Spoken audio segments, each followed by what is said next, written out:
Good morning, children. So, we are in first lecture of our new topic that is called chapter 5. The 100 dresses. Understood? Actually, chapter 5 and chapter 6 is connected together. That means part 1 and part 2. In this lesson, in this lecture, we'll talk about part 1. 100 dresses. Name itself suggests possibly it may be a story of some clothing thing or like that. But it is not so. One of the most sensitive lesson of 10th standard. You have a number of lessons, but according to my choice, according to me, I love this lesson. Lesson number 5 and lesson number 6 is they are my favorite lesson. Choice may be different. But the moral, the theme which is presented over here is very, very touching. It is literally striking over here. Understood? Writer is Al-Basor Ister, a Polish writer, person from Poland. Al-Basor Ister. Now, the central theme of this lesson, जैसे मैं आपको बताता हूं पहले, the central theme of a lesson is a little girl called Wanda, W-A-N-D-A, Wanda. Her family has migrated from Poland to America. And as we know, different names are given to migrated people. Barabar? So, in America, the migrated population of Poland was called Poles. Poles matlab khamba nahi. Poles matlab Poland के रहने वाले. कई Poland के रहने वाले नई जिंदगी की तलाश में, रोजी रोटी की तलाश में अमेरिका आए थे. और वैसे ही एक फैमिली ये वेंडा का था. सब इतने भाग्यशाली नहीं थे जो अपनी तकदीर बना सके. स्ट्रगल करके भी जिंदा रहते थे. Wanda was a poor girl living in a downtrodden area of suburbans of that city. Right? A very simple girl. Every day she went to school, but she never changed her dress. गरीब लड़की थी. पापा की इतनी income नहीं थी दूसरे बच्चों की तरह वो अच्छा कपड़े पहन सके, जूते पहन सके या कुछ दिखावा कर सके. जो पैसे वाले बच्चे होते हैं स्कूल में, आप भी देखते होंगे, पैसे वाले बच्चे, मिडिल क्लास बच्चे, गरीब बच्चे अलग दिख जाते हैं.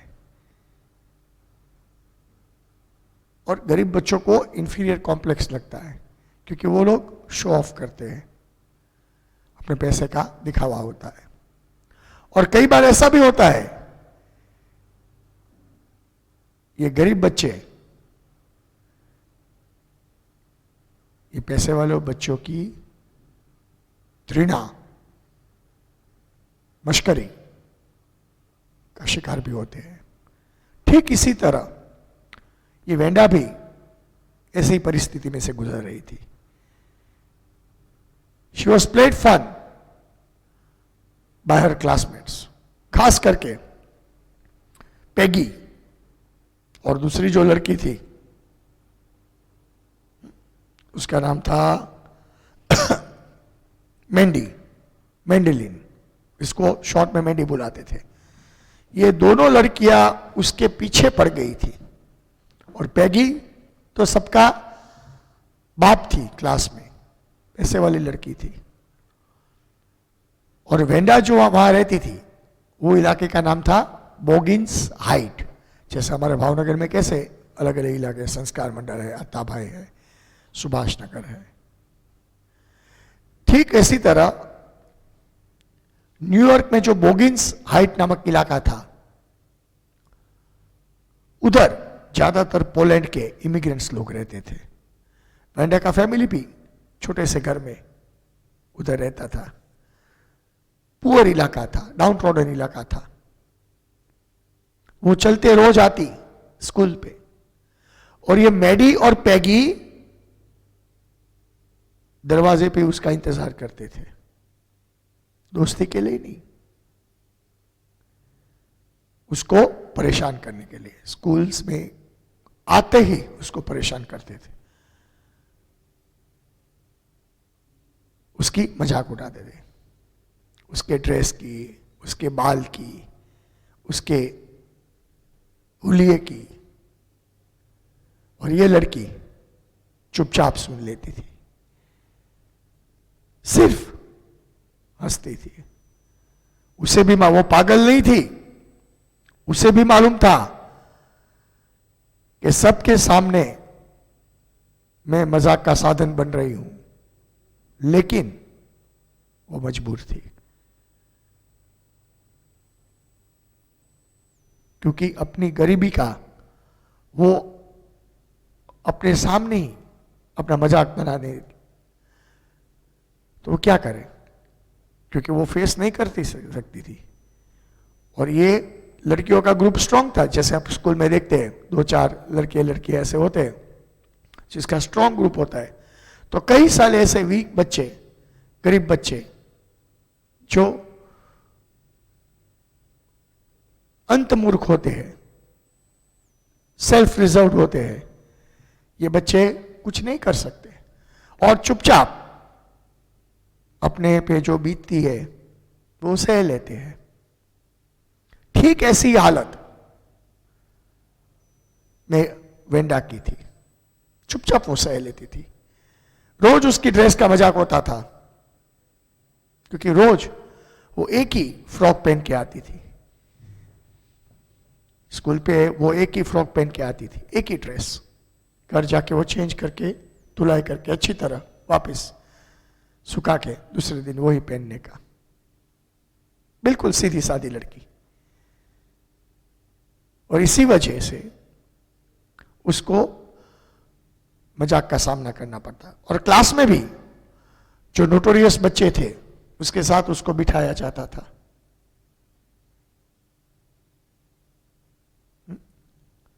तूफानी बच्चे थे जो सतत इरिटेटिंग करते थे टीचर्स को, अच्छी बुरी कमेंट पास करते थे उसके साथ। क्योंकि जो लोकलाइट्स लड़कियां थी, जो पैसे वाले घर में से आती थी, ये तो सब उसको इग्नोर करती थी, कोई दोस्त नहीं था, चुपचाप बेचारी अकेली आती, अकेली चली जाती। कई बार तो हद ऐसे हो जाती थी, पैगी और मैडी पूरे दिन उसकी मजाक उड़ाते थे स्कूल के कैंपस में, क्लास के अंदर। फिर भी उसका जी नहीं भरता था। स्कूल छूटने के बाद उसके पीछे पीछे जाते थे और उधर भी उसका मजाक उड़ाते थे। लेकिन ये लड़की चुपचाप सब कुछ सह लेती थी। ये फर्स्ट पार्ट है। सेकेंड पार्ट उसके बाद मैं आपको बताऊंगा।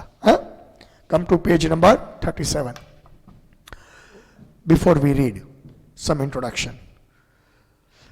हाउ डू वी जज पीपल अराउंड अस? कैसे हम जज करते हैं? By their money, wealth and possessions? Or is there something more enduring? Enduring means more trustful, value to look for it a person. क्योंकि कभी किसी इंसान को पैसे से, दिखाव से, कपड़े से जज नहीं करना चाहिए, उसकी वैल्यूज को जज करना चाहिए। पैसा तो आता है, जाता है, दिखाव दिखावा आता है, जाता है, लेकिन इंसान की जो वैल्यू होती है, उसकी जो गुडविल होती है, उसके हिसाब से किसी को जज करना चाहिए.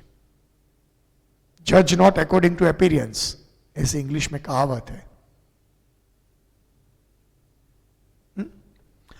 This story is a sensitive account of how a poor young girl was judged by her classmates.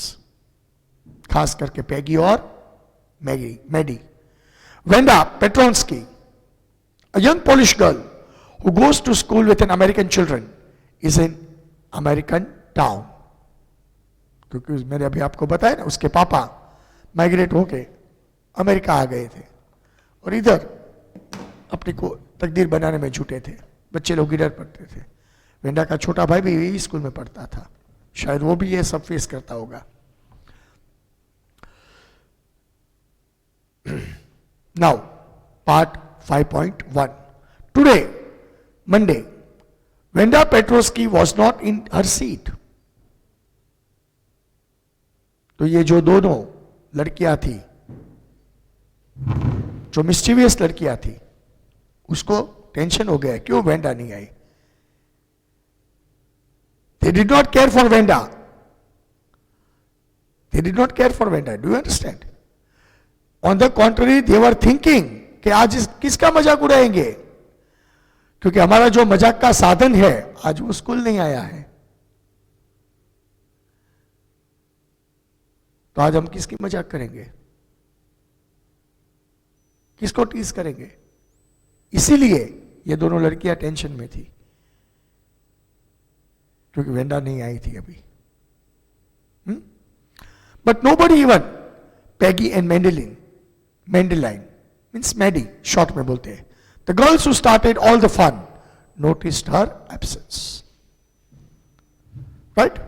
Usually Wenda sat in the seat next to last seat in the last row of room 13, that is classroom number 13. She was not a backbencher, she was not poor in studies, but she was literally ignored by local children. उसका गुनाह क्या था? वो गरीब थी, गरीब लड़की थी, वही उसका गुनाह था. समझ में. She sat in the corner of the room where the rough boys did not make work to set good marks. She was seated beside rough boys, means mischievous children, who did not care for marks, who just came for playing fun at school.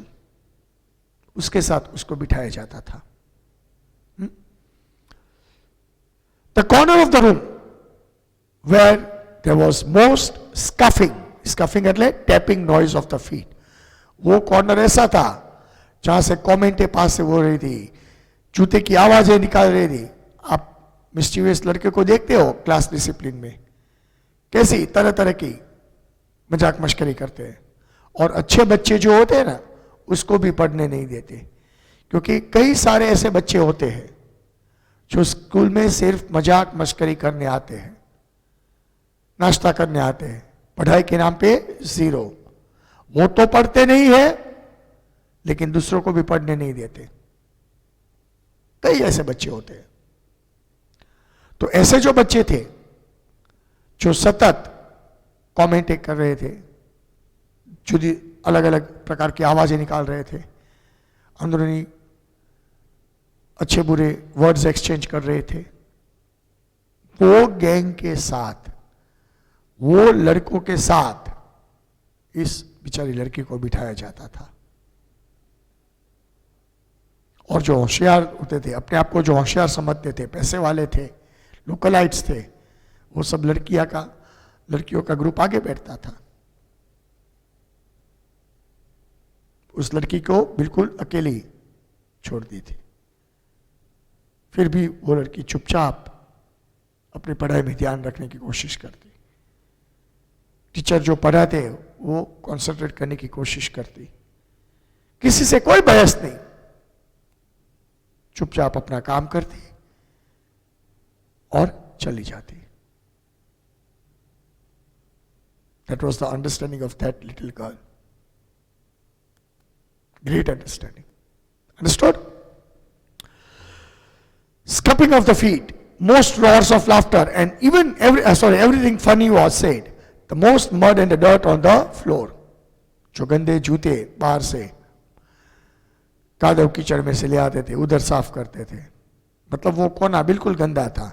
शायद classroom की रोज सफाई नहीं होती होगी. वो उकड़ा जैसा बन गया था और उधर वो बैठती थी. Ignoring all the things. क्यों? ये क्यों ध्यान में नहीं? हम तो इधर पढ़ने आते हैं, पढ़ाई करके चले जाएंगे, हमसे क्या? Venda did not sit there because she was rough and noisy. ऐसा नहीं था. वो तूफानी थी, वो बातूनी थी. On the contrary, she was very quiet and rarely said anything at all. कुछ भी नहीं बोलती थी वो. बिल्कुल शांत किस्म की लड़की थी. And nobody had ever heard her laugh out loud. जोर से कभी हंसती भी नहीं थी. इतनी शांत लड़की थी. Self centred girl. अपने काम से ही सब रखना. क्लास जो भी करे हमसे कोई मतलब नहीं, क्योंकि ये माँ बाप की शिक्षा थी. माँ बाप जो शिक्षा देते हैं घर पे बच्चों को कि आपको ये करना है वो करना है, वो बिल्कुल उसका पालन कर रही थी. शायद इसके माँ बाप ऐसे ही बोलते हैं, बेटा हम गरीब लोग हैं, स्ट्रगल करके आपको पढ़ाते हैं अच्छी स्कूल में, जैसे आपके माँ बाप आपको पढ़ाते हैं. मैं बार बार बोलता हूं, हम मिडिल क्लास लोग हैं, फिर भी माँ बाप फीस अफोर्ड करके अच्छी शिक्षा देने की कोशिश करते हैं. और कई बार बच्चे लोग ये शिक्षा का मजाक उड़ाते हैं, पढ़ते नहीं है, रेगुलर नहीं होती है, झूठ बोलते हैं, अपने काम में चोरी करते हैं. बहुत दुख होता है. कई बार मैं से ओपन क्लास में बोल चुका हूं, काय को ऐसे माँ बाप के साथ छेतरपिंडी करने की. Why to cheat your parents when your parents totally trust you? Though they cannot afford costly schools rather, but still they are struggling, they are sacrificing each and everything and trying to give you a better future, best future. On the other side, children literally make misuse of the facilities their parents have provided. बहुत दुख होता है. इससे तो अच्छा है पढ़ाई ही छोड़ दे. कई बार ऐसा होता है, देखते हैं हम माँ बाप के पैसे को कैसे बर्बाद किया जाए. ऐसा वेंडा में नहीं था. वो समझती थी कि अपने घर की परिस्थिति कैसे, मेरे पापा मेरे को हम भाई बहन को पढ़ाते हैं, कैसे फीस पे करते हैं, हम इधर पढ़ने आते हैं, सिर्फ पढ़ाई में ध्यान दो. और जो घर पे दिए गए संस्कार जो थे उसका वो पालन करती थी. है समझ में? Venda did not, yes, and nobody had ever heard her laugh loud. Sometimes she twisted her mouth in a crooked sort of smile. Crooked એટલે cross sort of smile. Because see, specific each and every each and every country, people have a specific, you can say, appearances. Means height, body structure, look wise, all these things. People of Poland basically have a egg shape or long face. Right?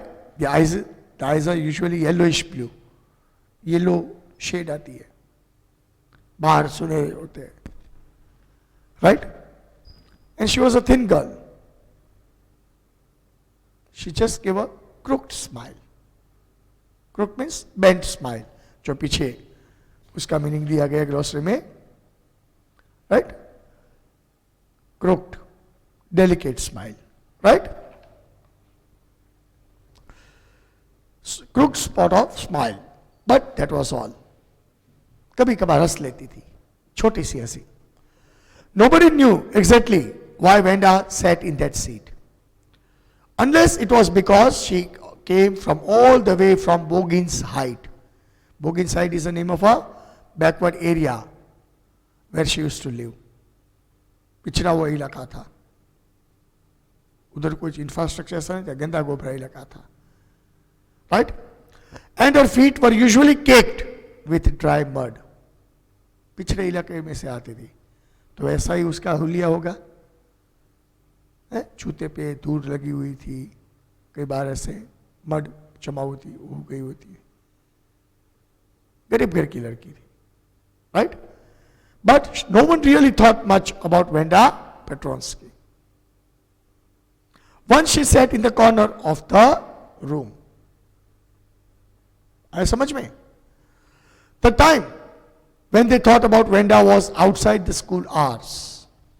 Class में भी मजाक मश्करी हो रही थी, लेकिन class खत्म होने के बाद सबको वेंडा याद आती थी.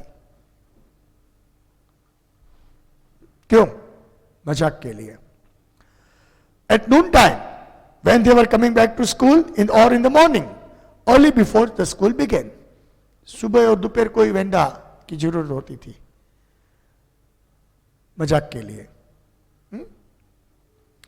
When group of 2 or 3 or even more would be talking and laughing on their way in the schoolyard. उसके आने से पहले जो बच्चे लोग स्कूल पे आ जाते हैं तो 2-2, 3-3 अपने फ्रेंड्स के ग्रुप में खड़े रहते हैं. इसलिए ऐसे 3-4 लड़कियों का जो ग्रुप था वो हमेशा वेंडा के पीछे लगा हुआ था, और जब उसको देखते तब क्या क्या उसके साथ नहीं करते, कैसी कैसी उसकी मश्करी, उसकी खिल्ली नहीं उड़ाते. God knows, right? The time, sorry, then sometimes they waited for Wenda. अगर वेंडा लेट आती, वो समझदार लड़की थी, स्कूल के एग्जैक्ट टाइम या थोड़ा समय लेट आ जाती थी ताकि किसी की मजाक का वो साधन ना बने, सहना ना पड़े. बराबर? अगर जल्दी आ गई स्कूल के वक्त के पहले तो ये सब फेस करना पड़ता है, तो इसीलिए वो शायद थोड़ी लेट आती थी. फिर भी ये लोग बाहर खड़े उसका इंतजार करते थे. सच अ नोटोरियस चिल्ड्रन, राइट? अगर मैं स्कूल का ये प्रिंसिपल होता तो सबको घर भेज देता, अगर ऐसा ध्यान में आता तो. इसे किसी बच्चे का मजाक नहीं करना चाहिए, किसी की गरीबी पे हंसना नहीं चाहिए. Children should learn this. They must be sensitive. You should not divide your friends in the group of poor and wealthy, in the group of rich and poor, in the group of high and low. Understood? और जो बच्चा ऐसे सोचता है बचपन में से, वो आगे जाके कुछ नहीं कर सकता. मैंने तो पूरी कैरियर ये टीचिंग फील्ड में निकाल दिए. ढेर सारे बच्चे देखे हैं जो अपने माता पिता के पैसे पे गुमान करते हैं. बेटा, जब समय बदलता है ना, सब कुछ चला जाता है,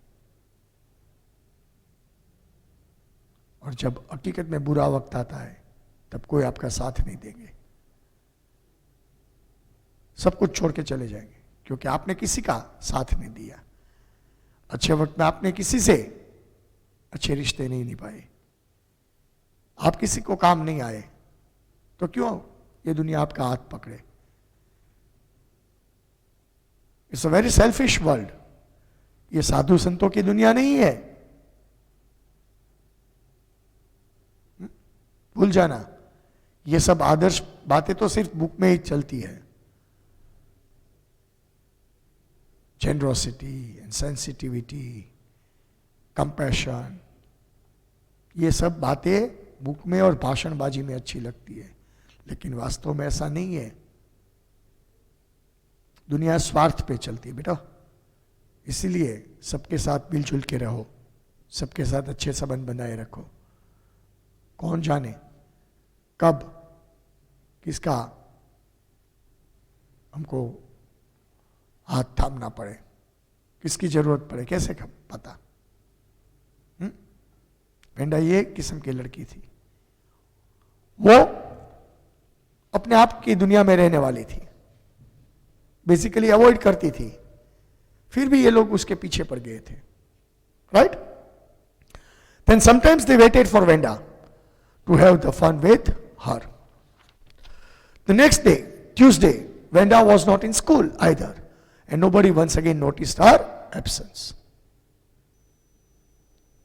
2-5 मिनट दुख लगा होगा कि आज हमारा मजाक का साधन नहीं आया, लेकिन वापस चल गए अपने काम में।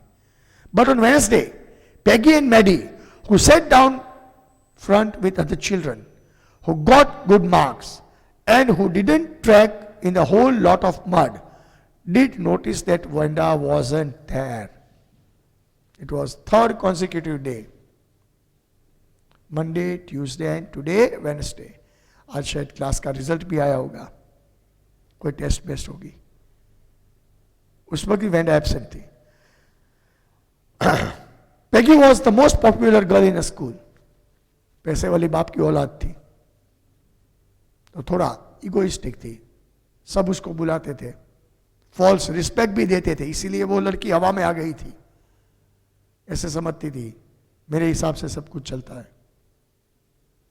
I do not hold any respect for such type of children.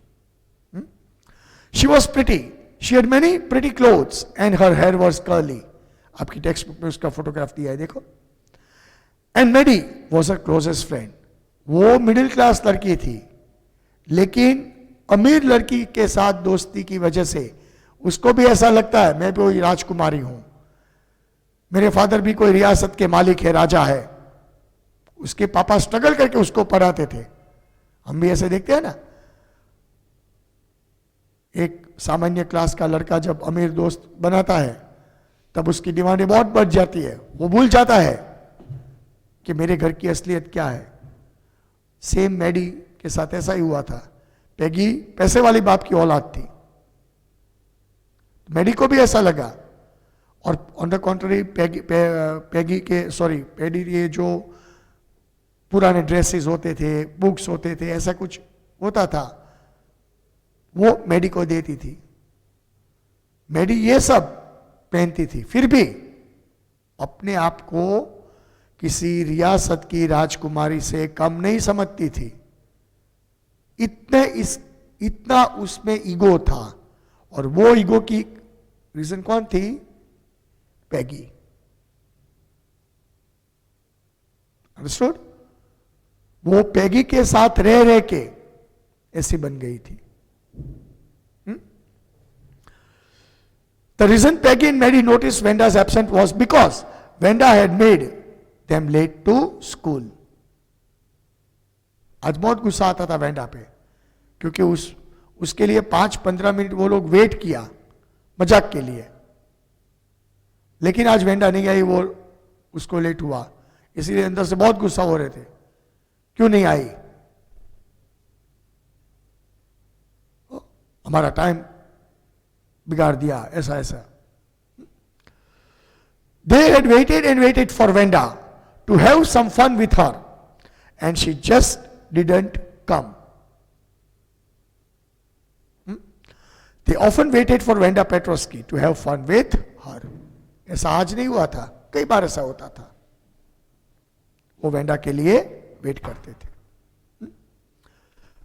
5.2 Venda Petrovsky, most of the children in room 13 didn't have names like that. ये पोलैंड का नाम था, उधर तो अमेरिकन नेम्स थे, right? They had easy names like Thomas, Smith or Allen. There were boys named Bounce, Willie Bounce. The people thought that was funny, but no funny thing was found in Petrovsky. Right? Because Poland का नाम था, तो उसका कोई ऐसा reason नहीं था। Venda didn't have any friends. She came to school alone and she went alone. She always wore a faded blue dress that didn't hang right. एक ही ड्रेस पहन के आती थी, फेडेड, पुरानी वाली, लेकिन साफ सुथरी थी। गरीब घर की लड़की थी. She could not afford different type of dresses, right? It was clean, but she looked as though it has never been ironed properly.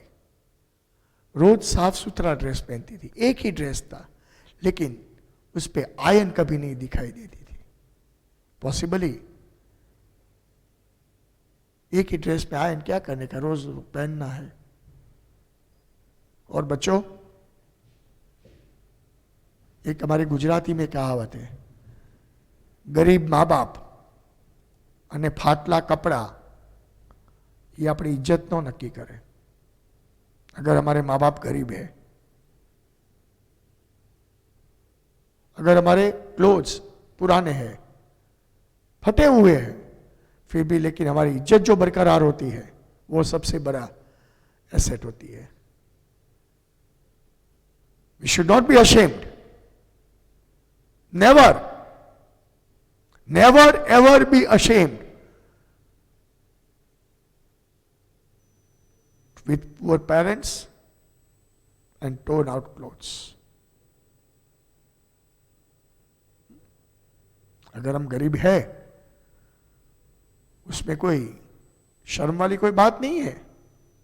Why should we get ashamed? Why should we get ashamed? गरीब माँ बाप અને ફાટલા કપડે કોઈ લાજી ન મરે. લાજી મતલબ શેમ. It's not a matter of shame that my parents are poor and my clothes are torn out. Why should I get ashamed? ऐसा ठीक वेंडा के साथ था. It was clean, but yes, properly. She didn't have any friends, but a lot of girls talked to her. Mazak mashkariya. Sometimes they surrounded her in a schoolyard. As she stood watching the little girls playing hopscotch. Hopscotch को गुजराती में लगड़ी बोलते हैं. On the warm, worn, hard ground. बच्चे लोग खेलते थे recess में.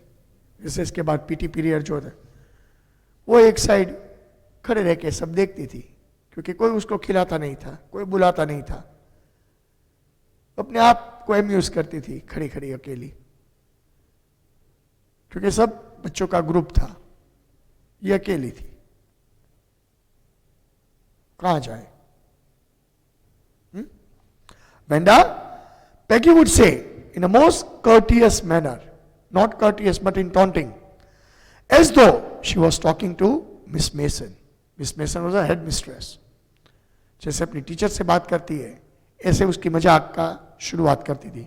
Venda, she did say, giving one of her friends a nudge. Nudge means smile.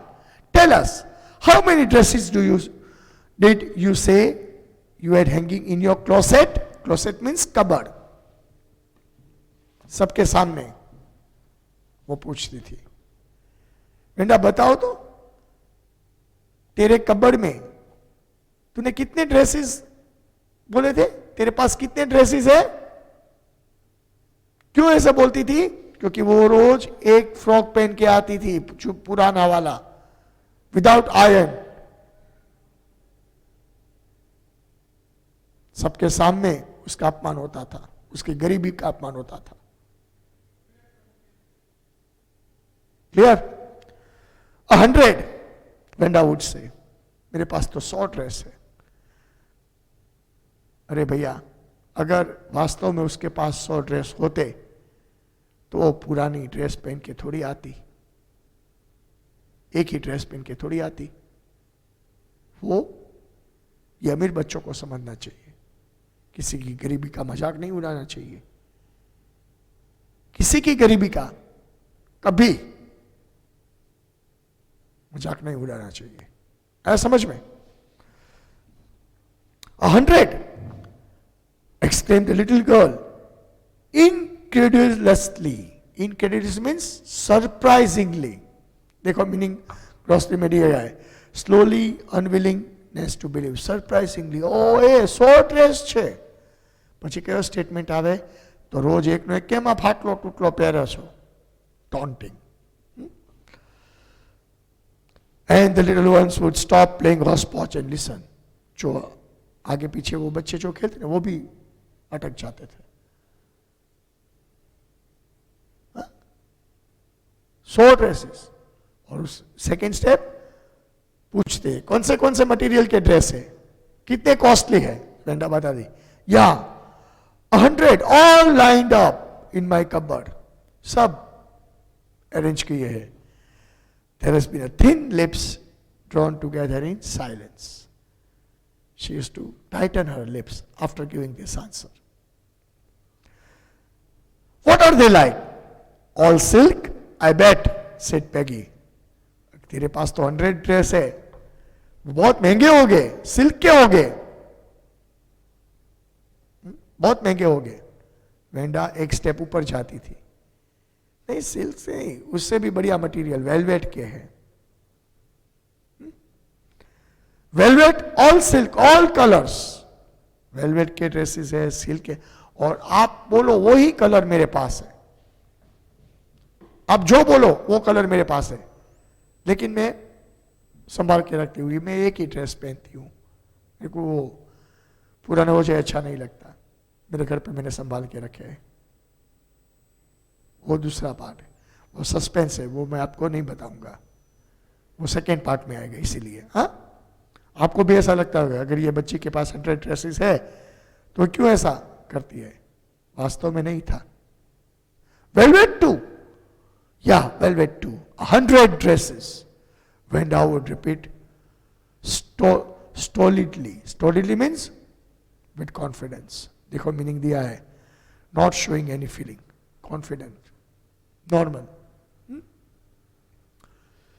All lined up in my closet. Then they did let her go. And then before she had gone very far, they couldn't help bursting into shrieks and peals of laughter. जैसे वो 2-5 कदम आगे जाती, सब लोग हंसने लगते और उसका मजाक बना देते. 100 dresses. Obviously, the only dress Wenda had was the blue one, which she wore every day. So, why did she say she had 100 dresses? What is the story? अगर उसके पास 100 dresses है, तो why she said this?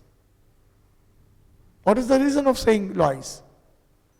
How many shoes did you say she had? 60 pairs, all lined up in my closet. तो एक ही चुने पुराने जूते पहन के क्यों बेटा स्कूल आती है आप? अगर आपके पास 60 पेयर ऑफ शूज है तो आप पुराने ड्रेसेस क्यों पहन के आती है? Cries of exaggerated politeness greeted them. Exaggerated means over politeness. ओए भाई, आप 100 ड्रेसेस છે તો કેટલી વેંડા સિમ્પલ છે, એક જ ડ્રેસ પહેરીને આવે છે. ઓએ ભાઈ, 60 પેર ઓફ શૂઝ છે છતાં એક જ પેર કેવી કેવી સિમ્પલ છે, કેવી આદર્શ છે. Taunting. You understand? Taunting. All lined up. Sorry. All alike. Oh no. Every pair is different. All colors. All lined up. वो लोग ऐसे भी पूछते, सब जूते एक समान हो गए ना? नहीं नहीं नहीं, ऑल अलग अलग किस्म के जूते हैं. कोई छोटा है, कोई बड़ा है, डिफरेंट डिजाइन जूते में आते हैं ना. ऐसे लेडीज सैंडल में तो बहुत डिजाइन आती है. सारी डिजाइन है मेरे पास, सब मैंने अपने कबर में संभाल के रखे हैं. Peggy, who had thought up this game, and Maddie had an inseparable friend, मतलब उसकी चमची, were always the last to leave. Finally, Wenda would move up the street, her eyes dull and her mouth closed, hitching. Hitching means moving her left shoulder like this. Every now and then, in a funny way, she had finishing the walk of school alone. अपनी मजाक करवा के वो गरीब लड़की चुपचाप उधर से निकल जाती थी। ये रोज का मंजर था, every day. Understood? So I am stopping over here. In next lecture, we'll continue with further topic. Okay, children? So it's your time to take your homework. Come on.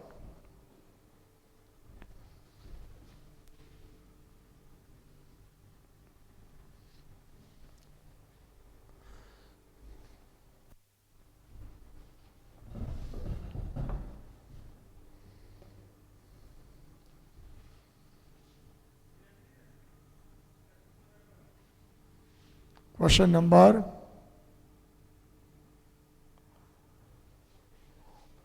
1, 2, 3, 4.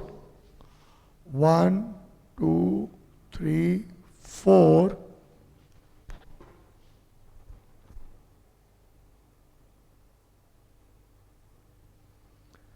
Of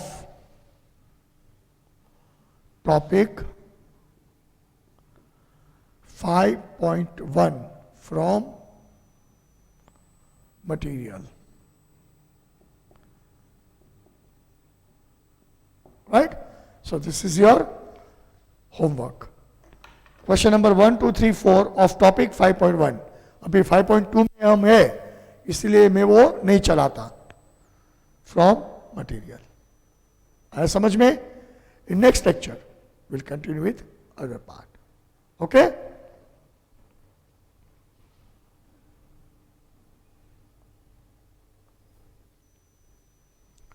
So I can remember where I stopped. Okay? Children, see you in next lecture. Till then, goodbye. See you. Take care.